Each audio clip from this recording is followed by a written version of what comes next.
Blindagem inclinada. A história dos tanques. Durante a Primeira Guerra Mundial, os tanques surgiram como um novo tipo de arma projetada para romper o impasse nos campos de batalha da frente ocidental.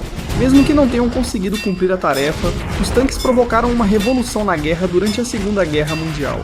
21 anos depois de seu surgimento, ficou claro que os tanques se tornariam uma força dominante no campo de batalha. Mas tinha que haver uma maneira de o inimigo na outra ponta do canhão do tanque conseguir destruir ou tirar a arma de ação de alguma forma.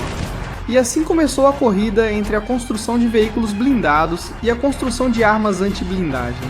Com o avanço e maior eficácia das armas anti-blindagem, os projetistas de tanques tiveram que melhorar a proteção do veículo, tornando-a mais espessa e difícil de penetrar. Além disso, houve uma implementação ainda mais inovadora com os mesmos resultados, a blindagem inclinada. Durante os estágios iniciais da Segunda Guerra Mundial, a principal forma de penetrar a blindagem de tanques era com penetradores de energia cinética. A energia cinética de um projétil antitanque é proporcional à sua massa e velocidade, como em qualquer corpo.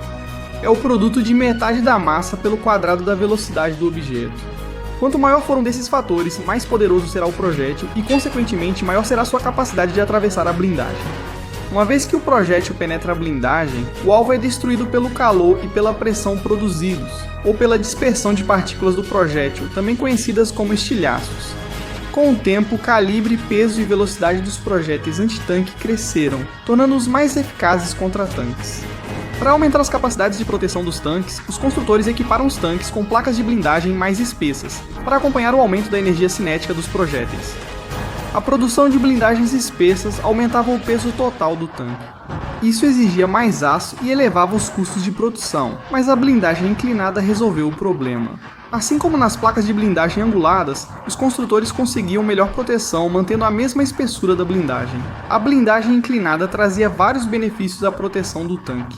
O mais óbvio era o aumento da espessura da blindagem, mais precisamente a espessura relativa ou na linha de visão. Quando um projétil atinge a placa de blindagem, ele transfere sua energia cinética ao longo de seu eixo horizontal.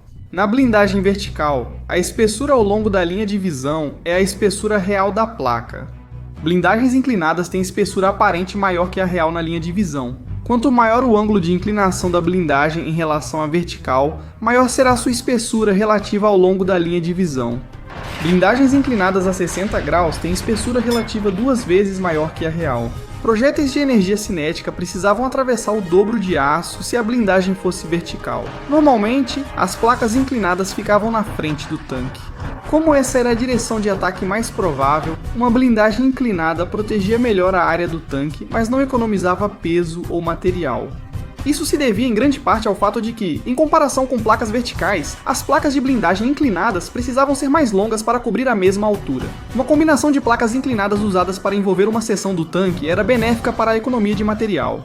No entanto, o motivo é que formas mais arredondadas têm uma área de superfície menor em relação ao seu volume, do que formas retangulares. Assim, tanques com torres esféricas economizavam material ou permitiam blindagem mais espessa com a mesma quantidade. Para isso, os construtores de tanques utilizavam torres curvas fundidas ou feitas de placas anguladas. A desvantagem desses projetos era deixar o interior do tanque muito mais apertado. Ao aplicar placas inclinadas, o volume total do interior do tanque também era reduzido. Os tanques soviéticos com torres inclinadas eram apertados e desconfortáveis para a tripulação. A blindagem inclinada também permitia desviar projéteis ao atingir uma placa de blindagem vertical. O penetrador de energia cinética transfere toda a sua energia à placa. Isso ocorre porque o penetrador está perpendicular à superfície da placa-alvo. Em blindagens inclinadas, a inclinação da placa faz com que só parte da energia do penetrador seja transferida, diminuindo seu poder de penetração. É nesse momento que pode ocorrer o desvio ou ricochete. Projéteis mais leves e lentos são mais facilmente desviados por blindagem inclinada. Esse era o caso dos projéteis perfurantes da Segunda Guerra Mundial, penetradores de energia cinética em forma de bala e velocidade relativamente baixa. Uma dificuldade ao projetar a blindagem inclinada surgiu quando se descobriu que a forma como o projétil impactaria a placa de blindagem era muito difícil de prever. Em vez de ricochetear, o projétil podia deslizar ao longo da placa, desviar parcialmente, mudar de trajetória dentro da blindagem ou se entortar no impacto. Seja qual fosse o caso, no entanto, a blindagem inclinada ainda ofereceria melhor proteção do que a blindagem vertical. O primeiro tanque a utilizar blindagem inclinada foi o famoso carro de guerra de Leonardo da Vinci. O projeto dele exibia formas cônicas nas partes superiores do veículo. O primeiro tanque moderno a aplicar blindagem inclinada foi o francês Schneider CA1, de 1917, que usava uma seção frontal inclinada no casco. Blindagens inclinadas tipo Glacis também foram usadas em alguns dos primeiros carros blindados, geralmente com placas bem mais finas. Exemplos disso são o Gedborov Renault russo e o carro blindado Lancaster britânico. O carro blindado mais distinto do período entre guerras, com praticamente toda a carroceria inclinada, foi o alemão SDKFC 231. Nesse período surgiram os primeiros tanques feitos com blindagem inclinada. Os franceses Somua S35 e Renault R35 tinham blindagem inclinada de aço fundido. A blindagem inclinada tornou-se mais comum na Segunda Guerra Mundial com o avanço do conflito e da tecnologia de armamentos. Pode-se dizer que o único exemplo real de uma utilização quase perfeita da blindagem inclinada foi o lendário tanque soviético T-34. Quando entrou em serviço pela primeira vez na Segunda Guerra Mundial, sua blindagem era revolucionária. Placas de blindagem inclinadas foram usadas nos 4 lados do casco, com a frontal a 60 graus em relação à vertical. A torre do T-34 era de aço fundido, com laterais inclinadas e traseira arredondada. Apesar da qualidade da fabricação ser questionável, a blindagem do T-34 era provavelmente a melhor da época. Nos estágios iniciais da guerra, um único T-34 ficou sob intenso fogo de um canhão antitanque alemão, PaK-36 de 37 mm.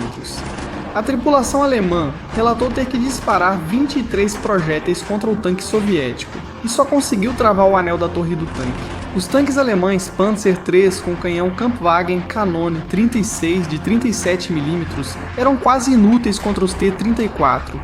As tripulações de tanques alemãs notaram que seus canhões só eram eficazes a curtas distâncias, mirando de lado ou atrás para obter impacto direto e perpendicular na blindagem.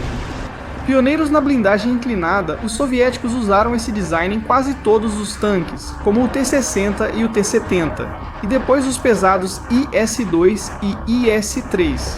O sucesso do design de blindagem inclinada soviético impressionou os alemães, que tiveram sua primeira experiência ao enfrentar o agora temido T-34. Seu tanque mais poderoso, o Tiger I, era composto por placas de blindagem planas e soldadas. Os engenheiros alemães, notando a eficácia da blindagem inclinada, adotaram um design totalmente diferente no sucessor, o Tiger II. Ele possuía casco com placas de blindagem inclinadas e torre arredondada. As lições que eles aprenderam sobre blindagens inclinadas nos primeiros anos da guerra, na frente oriental, os alemães usaram isso em outros tanques, como os destroyers Jagdpanther e Jagdpanzer 38T Hetzer. Os aliados também usaram blindagens inclinadas em seus projetos de veículos blindados. Placas blindadas inclinadas foram usadas nos destroyers de tanques Sherman M10 e na maioria dos carros blindados e transportes de tropas. Com o avanço da guerra, a blindagem inclinada perdeu vantagens devido à melhoria dos canhões antitanque de grande calibre.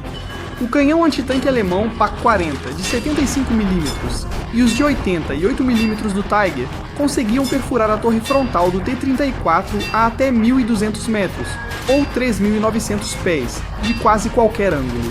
No final da guerra, ficou evidente que as blindagens inclinadas estavam se tornando obsoletas, especialmente com a chegada de novos tipos de munição antitanque. Projéteis com cargas ocas, especialmente os antitanque de alto explosivo, conseguiam penetrar facilmente placas de blindagem de aço, independente da espessura ou ângulo. O desenvolvimento desses projéteis revolucionou a guerra antitanque. Tanques ficaram vulneráveis a novas armas portáteis de infantaria, em vez de armas fixas operadas por equipes.